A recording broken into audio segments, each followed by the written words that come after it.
Hello friends. आप सब लोगों को पता होगा कि एनवीएस की का रिक्रूटमेंट आ चुका है नई वैकेंसीज़ के लिए। तो आज हम बात करेंगे पीजीडी कंप्यूटर साइंस के लिए।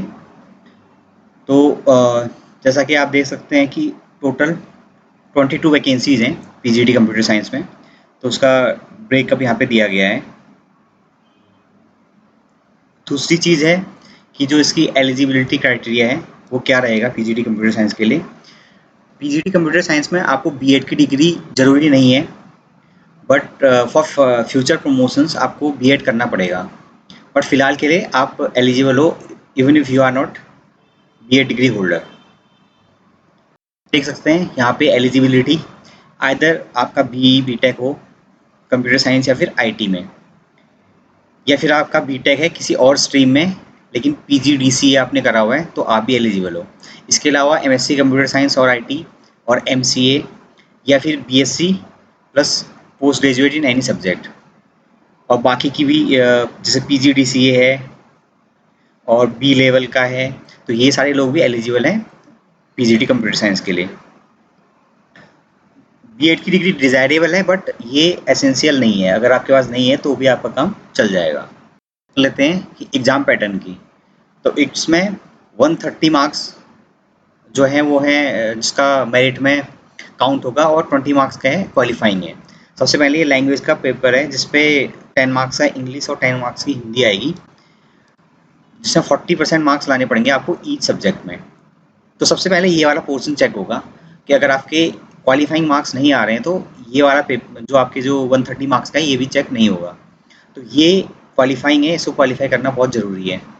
इसके अलावा जो अगर हम देखें तो पार्ट 1 में आपको जनरल अवेयरनेस आती है 10 मार्क्स की, जिसमें थोड़ा बहुत हिस्ट्री या करंट अफेयर्स के क्वेश्चन आते हैं।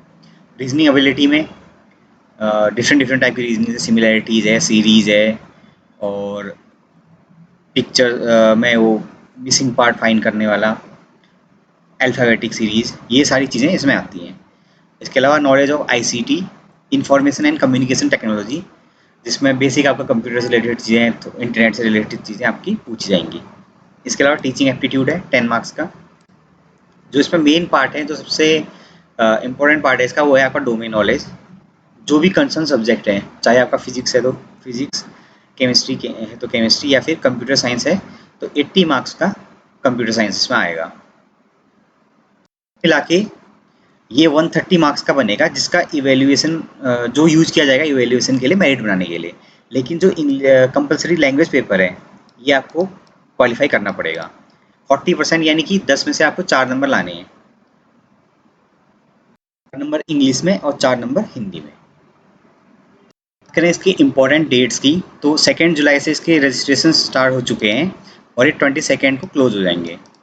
और जो इसका कंप्यूटर बेस्ड टेस्ट होगा, इसका ऑनलाइन एग्जाम होगा, तो उसकी डेट अभी अनाउंस की जाएगी एनवीएस द्वारा।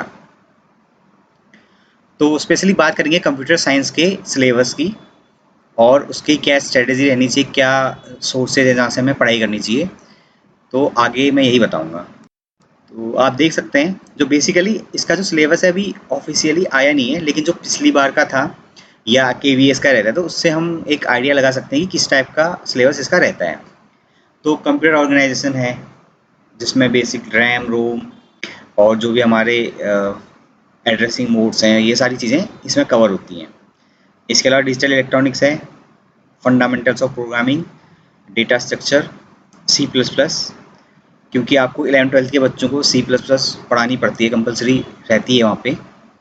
और RDBMS है, डेटाबेस से related, operating system, web development, web scripting, multimedia and authoring tools. क्योंकि आप एक कंप्यूटर साइंस के टीचर बनने जा रहे हैं तो आपको इन सब का भी ज्ञान होना चाहिए कि कैसे ये ऑडियो विजुअल टूल्स का यूज़ करके बेहतर तरीके से पढ़ाया जा सकता है। तो उसमें इसी चीज़ का पूछा जाता है। डिफरेंट डिफरेंट फॉर्मेट्स होते हैं ऑडियो के, वीडियो के, और जो टूल्स हैं उन सब के बारे में जानकारी होनी चाहिए। इसके अलावा इसका जो इम्पोर्टेंट पार्ट है वो कंप्यूटर एंड कम्युनिकेशन कॉन्सेप्ट्स। तो इसमें सबसे ज़्यादा पूछे जाने वाले पार्ट्स में, वैसे तो सारी चीज़ों से थोड़ा थोड़ा आता है, बट जो सिंपल भी होते हैं जिससे ज़्यादा मार्क्स गेन किए जा सकते हैं वो है computer and communication networks, operating systems, RDBMS and web development.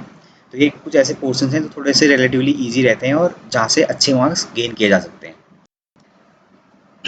अगर प्रीवियस क्वेश्चंस की बात करें, क्वेश्चन पेपर की जो KVS के हुए हैं या NVS के हुए हैं, तो उनमें बहुत डीपली नहीं पूछा जाता कंप्यूटर साइंस का। जैसे कि गेट, कई लोग गेट लेवल की तैयारी करके चले जाते हैं, या फिर NIC वगैरह के जो एग्जाम्स होते हैं साइंटिस्ट भी वगैरह के, उस तरीके का डीपली नहीं पूछा जाता। तो उसमें kind of general awareness of computer science ऐसा कह सकते हैं इस चीज़ को।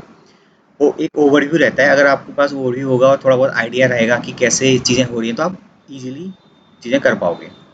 तो अगर हम बुक लिस्ट की बात करें तो वैसे तो कंप्यूटर ऑर्गेनाइजेशन वगैरह के लिए मॉरिस मैनो की बुक स्टैंडर्ड मानी जाती है, वही फॉलो की जाती है सारे स्कूल कॉलेजेस में। बट आप इन दो चीज़ों के लिए इंटरनेट का सहारा ले सकते हैं। जब इसका डिटेल सिलेबस आएगा तो उसमें हर एक टॉपिक के बारे में दिया गया होगा कि कंप्यूटर ऑर्गेनाइजेशन के अंदर कौन कौन से टॉपिक आपको पढ़ने हैं। तो उन टॉपिक्स को गूगल करके एक आइडिया लेके थोड़ा बहुत उसके हल्के फुल्के नोट्स बना के आपका काम चल जाएगा। क्योंकि स्टैंडर्ड बुक्स अगर पढ़ने जाएंगे तो उसमें टाइम बहुत लगेगा और जो कॉस्ट बेनिफिट एनालिसिस है उतना सही नहीं बैठेगा। और जहाँ पे डिफ़िकल्टी हो रही है आप यूट्यूब के वीडियो सर्च कर सकते हैं, तो वहाँ से आपको काफ़ी हेल्प मिलेगी। प्रोग्रामिंग फंडामेंटल्स में बेसिकली सी की बेसिक कंसेप्ट ये पढ़ने पड़ेंगे। ये भी अगर ऑनलाइन पढ़ें तो ज़्यादा सही रहेगा। डेटा स्ट्रक्चर्स में कोई बुक अगर है तो उससे पढ़ लीजिए। बेसिक लिंक लिस्ट है, क्यू है, और जो डेटा स्ट्रक्चर्स होते हैं और उनके जो सर्चिंग एल्गोरिदम्स हैं, सॉर्टिंग एल्गोरिदम्स हैं, उनमें किसकी कॉम्प्लेक्सिटी ज़्यादा है, किसकी कम है, तो इस टाइप की चीज़ें इसमें आती हैं। इसके अलावा ट्री है, बाइनरी ट्री है, इनके बीच में क्या डिफरेंस होता है, ये सारी चीज़ें इसका पार्ट हैं। इसके अलावा C++ की बेसिक कंसेप्ट कि कैसे एक प्रोग्राम बनता है C++ में, कितने कौन कौन से उसमें मेथड्स होती हैं, कॉल कैसे कैसे, क्लासेस क्या होते हैं, ऑब्जेक्ट्स क्या होते हैं, पॉलीमॉर्फिज्म क्या होता है, ये इसके बेसिक कंसेप्ट हैं। तो इसको आप जब डिटेल सिलेबस आएगा इसका, या फिर आप प्रीवियस ईयर्स का सिलेबस देख सकते हैं, तो उसके बेस पे एक एक टॉपिक का एक जनरल आइडिया लेना है। बहुत डीपली नहीं पढ़ना है क्योंकि डीपली पूछा भी नहीं जाता है। इसके अलावा RDBMS है। इसमें डिफरेंट डिफरेंट टाइप के जो एसिड प्रॉपर्टीज होती हैं, atomicity, ACID acid, atomicity, consistency, integrity and isolation and durability, ये हैं इसके। और बाकी जॉइंट्स के बारे में और जो बेसिक कंसेप्ट होते हैं, टेबल स्पेसेस और टपल्स, ये सारी चीज़ें आती हैं। आप अगर प्रीवियस क्वेश्चन पेपर उठा के देखेंगे तो आपको लगेगा ये बिल्कुल ऊपर ऊपर से पूछे गए हैं सारी चीज़ें। इसके अलावा ऑपरेटिंग सिस्टम है। इसमें आप लोग गैल्विन रेफ़र कर सकते हैं, वो अच्छी बुक है। और जो इसमें टॉपिक्स दिए होंगे उन्हीं को बस पढ़ना है, क्योंकि वो काफ़ी टाइम कंज्यूमिंग हो जाएगा अगर आप पूरा पढ़ोगे तो। वेब डेवलपमेंट के लिए एक W3 स्कूल्स करके एक वेबसाइट है, जिसमें आप जाके HTML, CSS, जावास्क्रिप्ट, XML, ये सारी चीज़ें पढ़ सकते हैं। तो वो बहुत अच्छी साइट है। वहीं पे आप उसको ट्राई करके भी देख सकते हैं, जो आप पढ़ रहे हो उसको कैसे यूज़ करना है, वो चीज़ भी आप वहाँ से देख सकते हो। तो इसमें ज़्यादा टाइम कंज्यूमिंग भी नहीं रहता और यहाँ से क्वेश्चंस बहुत इजीली बन जाते हैं W3 स्कूल्स से पढ़ के। वेब स्क्रिप्टिंग में आपके जावास्क्रिप्ट होगी और VB स्क्रिप्ट होगी, इनके बेसिक्स बस आते हैं उसमें, कि वेरिएबल कैसे डिक्लेयर हो रहे हैं, उसमें क्या डिफ़ॉल्ट वैल्यू जाती है, एक रफ आइडिया। इसके अलावा मल्टीमीडिया टूल्स के बारे में भी आप सर्च कर सकते हो गूगल पे। और कम्युनिकेशन एंड नेटवर्किंग के लिए आप फ्रोजन करके एक बुक आती है, तो आप वो रेफ़र कर सकते हो। उसमें बेसिक जो सिलेबस के हिसाब से आपको टॉपिक्स मिलेंगे, उनको एक ओवरव्यू लेते हुए पढ़ना है।